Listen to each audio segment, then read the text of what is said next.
بسم الله الرحمن الرحيم. aan wax ka barano weydiintan ah, what is an insurance actuary? Insurance actuary waa xirfadle ku takhasusay xisaabaadka, wax ayna u adeegsadaan aqoonta inay ku qiimeeyaan khasaaraha ku iman karta shirkadda caymiska. Haddaba xirfadlayaashaas waxa ay ka gacan siiyaan shirkadaha caymiska inay go'aan ka gaaraan qiimeynta caymiska, bixinta xogta ay adeegsadaan insurance underwriterska. sidoo kale waxa ay ka gacan siiyaan shirkadaha caymiska qorsheynta dhaqaalahooda oo ay ka mid tahay inay macaamiisha ay helaan magdhow marka la xaqiijiyo kadib. haddaba aqoonta ay u leeyihiin xisaabaadka ayagoo adeegsanaya ayay naqshadeeyaan, sidoo kalena qiimeeyaan noocyada kala duwan ee caymiska. sidoo kale insurance actuarieska waxa ay ka gacan siiyaan shirkadaha caymiska inay qiimeeyaan walxaha kala duwan ee saameynta dhaqaale ee fog ku yeelan kara howlaha ay qabato shirkadda caymiska. markana aan isla aragno mas-uuliyadaha ugu waaweyn ee laga rabo qofka ku shaqeeya insurance actuary. 1. qiimeynta khasaaraha. xirfadlayaashan waxa ay qiimeeyaan ixtimaalka ama probability-ga ay shirkadda caymiska ku bixin doonto magdhow kadib marka ay macaamiisha caymiska soo wajahdo walxahan kala duwan sida shilalka iman kara, xanuunada ku dhici kara macaamiisha caymiska, dhicidda musiibooyin dabiici ah, dhimashada iyo wixii la halmaala. haddaba saadaalinta waxaa sameeya insurance actuaries. ogow, waa saadaalin khasaaro iman kara. 2. qiimeynta tirada lacagta caymis ahaan looga qaadaya macaamiisha, oo haddii macaamiisha laga qaado lacag ka hooseysa midda ku baxaysa iyo welibana faa'iidada shirkadda ay rabto inay ka samayso qabashada adeega caymiska, shirkadda way musallafaysaa ama way burburaysaa. haddaba marka la ogaado khatarta ka iman karta dhanka macaamiisha, waa in lagu dallacaa macaamiisha lacagta saxda ah ee ku habboon heshiiskooda caymiska. shaqadanna waxaa sidoo kale u qabta shirkadda caymiska xirfadlayaasha insurance actuaries. 3. dejinta kaydka. howlwadeennada insurance actuaries waxay dejiyaan tirada lacagta kayd ahaan meel loogu dhigi karo shirkadda caymiska, si ay u hubiyaan in shirkadda caymiska ay haysato lacag ku filan oo ay ku bixiso magdhow haddii uu qaansheegad uga imaado macaamiisha.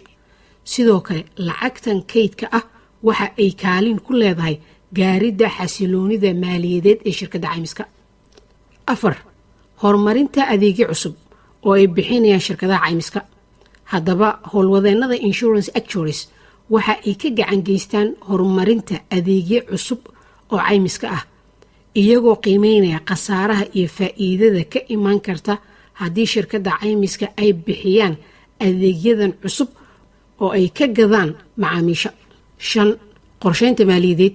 howlwadeennada insurance actuaries waxa ay ka caawiyaan shirkadaha caymiska arrimaha sida qorsheynta maaliyadeed ee mustaqbalka fog, sidoo kale xeeladaha maalgashiga iyo maareynta ra'sumaalka, si ay uga caawiyaan shirkadaha caymiska in ay noqdaan kuwo dhaqaale ahaan xasiloon, sidoo kalena ku tartami kara suuqa caymiska. haddaba si aan u fahanno qayb ka tirsan shaqooyinka insurance actuaries, aan isla aragno tusaalahan oo aan dhahno shirkadda caymiska ayaa waxa ay rabtaa inay soo saarto caymiska gawaarida cusub ee ku shaqeeya korontada. waxay rabtaa tusaale inay ogaato qiimaha la gadi karo caymiska oo kale. haddaba qolada insurance actuaries si ay u ogaadaan qiimaha la gadi karo caymiska, waxa ay bilaabayaan inay ururiyaan xog ku saabsan adeegan cusub sida ixtimaalka ama probability-ga ee gawaaridan shil ku geli karaan. sidoo kale haddii ay shil galaan waa imisa qiimaha lagu hagaajinayo, haddii loo baahdo spare partiskooda ma la heli karaa, iyo wixii la halmaala oo u suurtagelinaya inay soo saaraan qiimeyn sax ah oo ku saabsan adeegan cusub. marka ay soo ururiyaan qiimeeyaana xogtaa ay soo heleen, waxaa laga rabaa inay soo saaraan qiimaha la gadi karo oo ka kooban qarashka ku baxaya waa meeqo, sidoo kalena faa'iidada shirkadda ay ka samayn karto bixinta adeegan waa meeqo. sidoo kale waxaa laga rabaa insurance actuarieska in qiimaha badeecadan cusub ee ah cayminta gawaarida ku shaqeeya korontada inuu la jaan qaadi karo adeegyada nuucan oo kaleeto ah oo ay bixiyaan shirkadaha kaleeto oo caymiska ah. sidoo kale xisaabaadka iyo qiimeynta khasaaraha oo ay sameeyaan insurance actuaries waxaa tixraax ahaan u adeegsada qolada kale ee loo yaqaano insurance underwriters oo xogtooda aad ka heli kartid lifaaqa hoose oo aan hadda koor kaga soo hadalnay. haddaan markan ka hadalno farqiga u dhexeeya insurance underwriter iyo insurance actuaries waxaa ugu muhiimsan sidii aan ku soo aragnay tusaalaheennii ahaa horumarinta adeega cusub ee loo sameynayo cayminta gawaarida ku shaqaysa korontada waxaa soo qiimeeyey insurance actuaries. haddaba qolada ah insurance underwriters iyagoo isticmaalaya xogta ay ka heleen insurance actuaries ayay macaamiisha iskale gawaarida ku shaqaysa korontada u sameeyaan adeega caymiska ku habboon. oo meeshan waxaan ka arki karnaa insurance underwriters ma shaqayn karaan oo ma gadi karaan caymis sax ah haddii aanay haysan xog sax ah oo ay u soo diyaariyaan qolada insurance actuaries. gunaanad insurance actuaries iyagoo adeegsanaya aqoontooda xisaabeed ayay waxa ay qiimeeyaan khasaaraha maaliyadeed ee shirkadda caymiska wajihi karto.